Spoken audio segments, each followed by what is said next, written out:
have a good feeling about yourself and about movement when you've had this chance to play. And that nice routine that we saw by the Berks Academy, 8.95, excellent score. Here now is Kerry Dooley of the Marva Teens, elite gymnast, 14 years old. She's coming down, and it's a tuck Tsukahara. Like the first vault we saw in the competition. It was a little to the side of the horse, a little poor in form. Nice height, nice quickness. You know, 5 years ago, we started a program called the Junior Elite Development Program, and Gary Anderson has all of his children involved in this. And their technique, I think you'll see it as we go along, is, once again, I used indicative, but it's indicative of the program, the Junior Elite Development Program, which is conducted by our National Technical Director, Gary Goodson. And what's interesting is that the children, as they go through the years, they have a chance to attend national training camps with their coaches. They both receive education. They get tested on... One of the problems when you want to develop an Olympic athlete is that you want each of these skills that they're developing to be perfect, and in competition you only have the opportunity to present routines. In the independent clubs program, they have a chance to break down these skills, and they get evaluated and rewards for and goals set for these individual physical capabilities and particular skills. We have tears, I'm not sure because if we're disappointed with the vault or whether our ankle hurts, and it was hard for me to tell whether it was because she was hurting or because she didn't like what she did. Looked like she landed a little short. Yeah, but she bounced too. We'll have to take a look again. She's got the same number up, so it'll be another tuck Tsukahara. Pike Tsukahara, same number. That's surprising. The men, by the way, take just one vault, and the women in compulsory take one vault. But what do you think about, in this event, having two vaults? What are your views on that, Muriel? I don't think I've conducted long enough studies to be sure in my own mind what's better. The one thing that I feel strongly is that if when you finally go to the Olympic Games, you're going to have to show two different vaults if you're in finals, then I think that the structure that sits below the Olympic Games has an obligation to run a two-vault system, because otherwise no one could prepare for it. You couldn't learn to compete. But two different vaults if you're going to have them. We haven't gotten to that yet. Yeah, where this is second chance. I'm not so sure that you do better with second chance. I think children sometimes do better just with one chance. And she took an 8.75. I'm sure that's on her first vault, the tuck Tsukahara. It's possible, too, that her first vault wasn't the correct vault. Am I correct? And she might not have done what she planned on doing. That is true. Although looking at the score, it's high enough that I think that she did. This is Corinne Wright. On bars. And this is Corinne's weakest event, but she's very good on bars. Uh-oh. This is bad. She swung to a handstand, and she's come back down. That's a fall, and now she really has a fall. That'll be interesting to see if the judges count the second swing-up attempt, like whether now it's going to be 5/10 plus 5/10.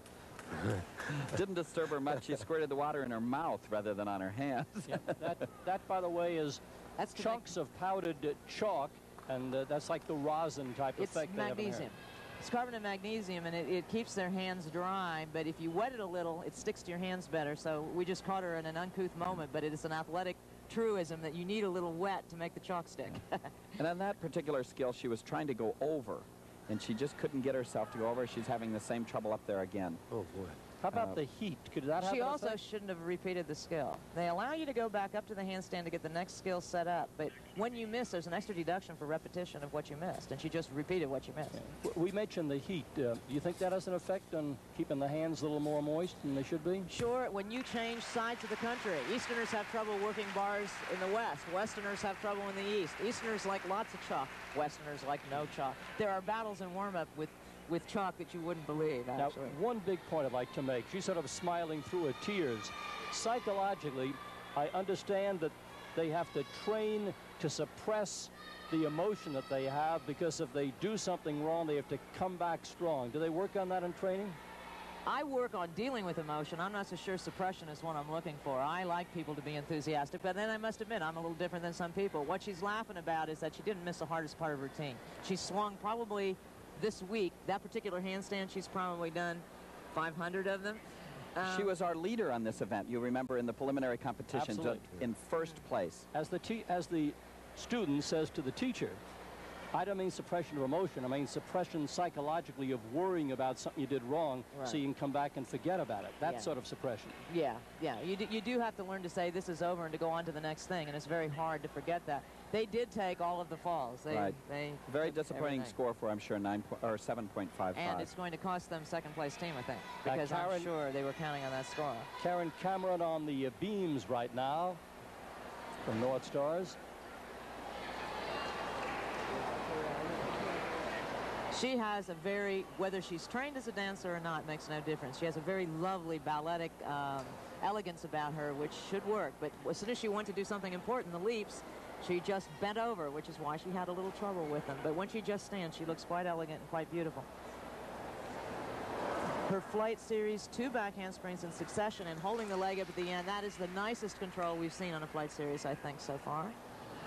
It's a perfect example of a gymnast who is a little bit taller than ones you'd expect to do the very high level of gymnastics, but she does a beautiful job. We have to interrupt. That double turns, triple turns are listed on balance beam, and I defy anybody to look at all the footage from the 1984 Olympic Games to find anybody who is, wrong word is foolish, because it should be gallant and we should see them, but nobody took the chance to do that. I feel bad that she missed it, because more gymnasts should be doing. I get so bored. I don't know how the rest of the world feels, but I get so bored seeing one plain single full turn routine after routine. That's another very difficult skill psychologically, so her head's okay. I thought the double turn was fine too. I thought she just needed to step down from it and didn't. I think she kind of waited to see if it worked, which is a common error on balance beam, to wait to see if you're on balance instead of standing right up, which the Romanians, by the way, are very good at showing you to do. It's a shame. That's right. It's a very nice routine. Yeah. Again, not with the highest level of difficulty in acrobatic skills, but presented beautifully. Here are the 2 back handsprings, which are as lovely as we've seen today. The second one is as high Beautiful and as arabesque high, at the end. holding leg up. Right. Very nice. Very, very nice. Just the way the book was written. Here's the double turn. Now, right here, she put her foot down. Instead of looking down, she would have made it. Yep. Instead, she bent her knees and looked down first. And when you do that, your head, which I'm fond of telling my gymnasts, is 1/5 of your body weight. Moving your head is going to move your balance, and you don't want to do that. That certainly did look makeable, didn't it, that time? Totally It's a shame. makeable. It was nice. But belief is probably half the pommel horse balance beam game.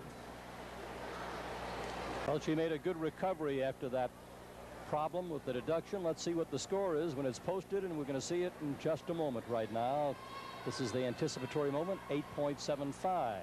And that shows the judges appreciated the effort she made, because without the fall would have been a 9.275, which would have been a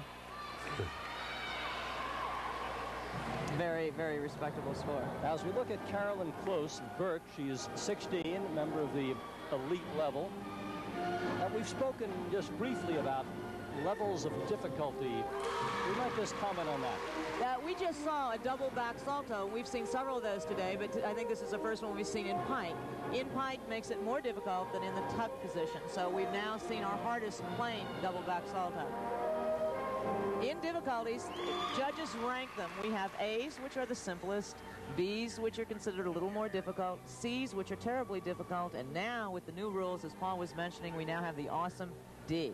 In this competition, if they do a skill that is so hard that the judges would call it a D, they would receive a bonus, an extra 1/10 of a point. Some gymnasts call it the dreaded D. I would. For obvious reasons.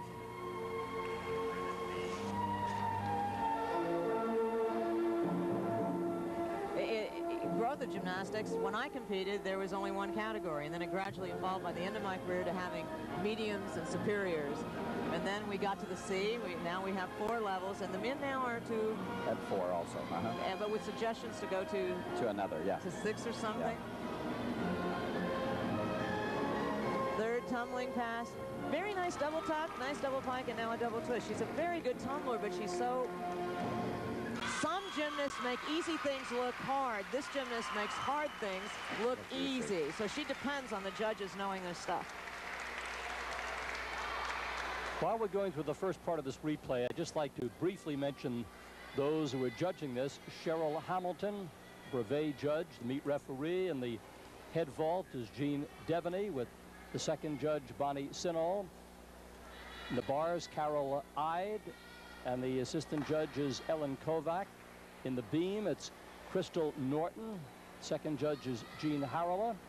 And on the floor, Jenny Sperring and Kathy Finkel assisting. Waiting for the score. Then we'll go over to the vault. Kathy, by the way, was most helpful in passing on information about the North Stars and her team in gymnastics. We wait for the scores to come up.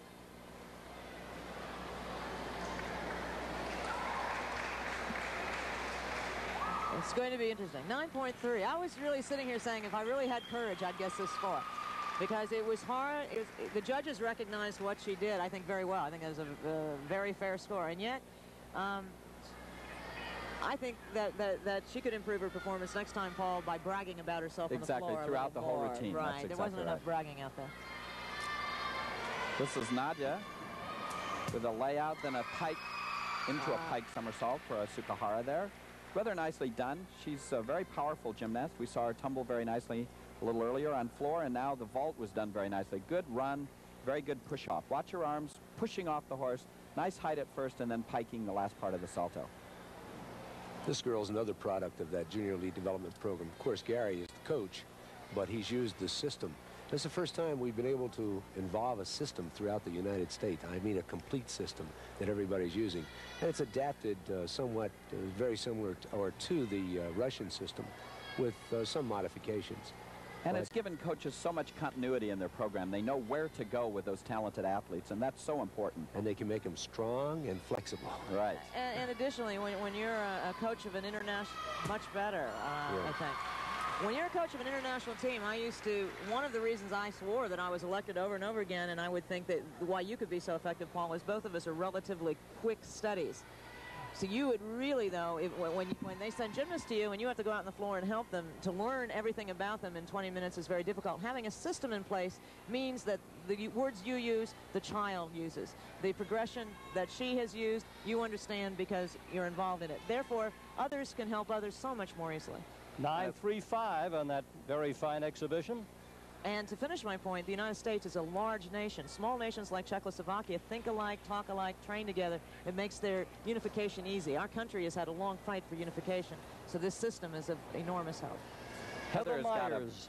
Yes, she's got a big job on her hands now with that big mistake by Corin. She's certainly got to do the job here if they want to stay in the running. I'm sure they're a little bit of a downer because this is the event they should have been able to increase the lead. And instead, they're in trouble, and they have such hard sets. Beautiful salto. Very smart cover. Very smart way to get out of it. As Paul said, you have to keep moving, and she's very experienced. She's making good decisions here. And got herself out of every little problem she created. That was a great routine following the very, very weak routine earlier. That's difficult to do, and that's what I'm talking about with this team performance. Even though they're performing as individuals, they have to have that team feeling. This is that hop to eagle grip and immediate Jaeger. It's beautifully done. It's a front somersault, and she caught it nicely. And here she knows she's, right, very good composition, very, very smart, and she was very smart about her approach. So now we're going to look at the dismount again. We're looking at the little flaws she's been showing with her knees and her elbows, but there's the full twist, finishes the salto very, very, very well, and then comes to the ground. First gymnast that used that very common, Kathy Johnson, right, who we've been talking about all evening, who really developed, I think, the double twist on that skill also. And a 9.20, I'm sure they're very excited to see that after that 7.55. So Heather Myers, and now we're going to the beam, and Joyce Wilborn, the North Stars, one of the outstanding young gymnasts here and throughout the country. Incidentally, the meet director is Mary Wojnarowski, and certainly she deserves a great salute from all she has done, and all the parents of the North Stars, their association, have done to make this such a tremendous event. Now, we should look to see if Joyce uses what she's used on the vault to impress us, and we know she's going to impress us in floor. The height, yes. See, her scissors leap was higher. Her pike jump is higher. And I don't think she honestly has a low thing in her. Everything is just so airborne. Let's take a look at her flight series, which this looks like it is. Aha. 2 back handsprings and a salto. That is she didn't need that to win this meet. That's being very gallant. She'll fulfill her requirement. She meets it, but she will lose the 5/10 for the fall. the shoes she has on, lots of the gymnasts now are trying to train in shoes. One of the